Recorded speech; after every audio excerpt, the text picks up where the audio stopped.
Monsieur le maire, mes chers collègues, s'il y a bien une préoccupation, et ce, quels que soient les bancs où nous siégeons, qui nous tient à cœur et nous préoccupe, et vous, monsieur le maire, au premier chef, c'est bien l'éducation de nos enfants. Même si je pourrais à mon tour ouvrir ici ce matin le débat, il est quand même tard, sur notre vision qui manifestement est assez différente et notre conception de l'éducation et de l'école.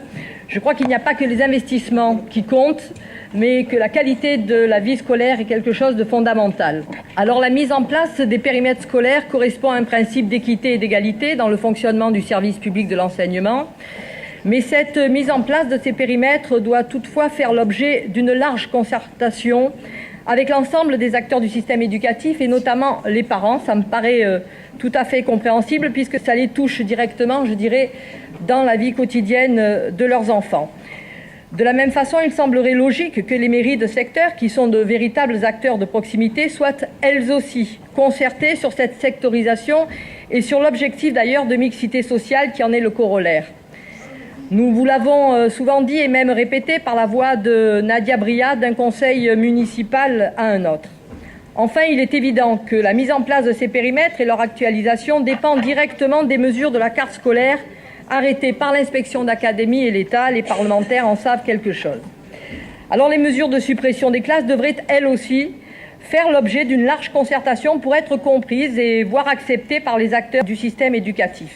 Ça a été le cas en 2009, quand une conférence des maires de secteur avait été organisée le 17 février en présence de votre adjointe au maire et de l'inspecteur d'académie. Et monsieur le maire, cette conférence des maires de secteur n'a plus jamais été réunie depuis.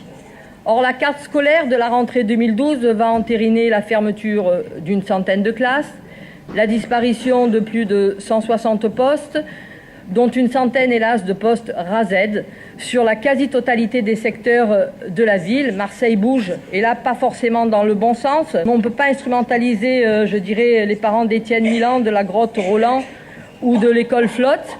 Ces mesures, je pense, vont conduire à aggraver les conditions d'éducation et d'échec scolaire sur notre ville. Alors si nous pourrions, je dirais, être d'accord avec ce rapport, nous aimerions voir l'amendement suivant et que l'article unique soit modifié de la façon suivante, à savoir, avant de se prononcer sur l'actualisation des périmètres scolaires, la ville de Marseille demande, en concertation avec les mairies de secteur, la révision de la carte scolaire telle qu'elle a été établie par l'inspecteur d'académie au mois de février. Je pense que nous pourrions tous être d'accord sur cette question. Un dernier mot enfin sur la mise en ligne sur le site de la ville afin de permettre aux familles d'identifier l'établissement de rattachement. Cet outil n'est pas forcément très fiable à ce jour, monsieur le maire, car la règle d'une école, une rue n'est pas respectée depuis les premières délibérations sur les périmètres scolaires. Ainsi, lorsqu'une rue dépend de plusieurs écoles, une seule apparaît sur le plan et les parents alors mal orientés se retrouvent dans la confusion, souvent la plus totale.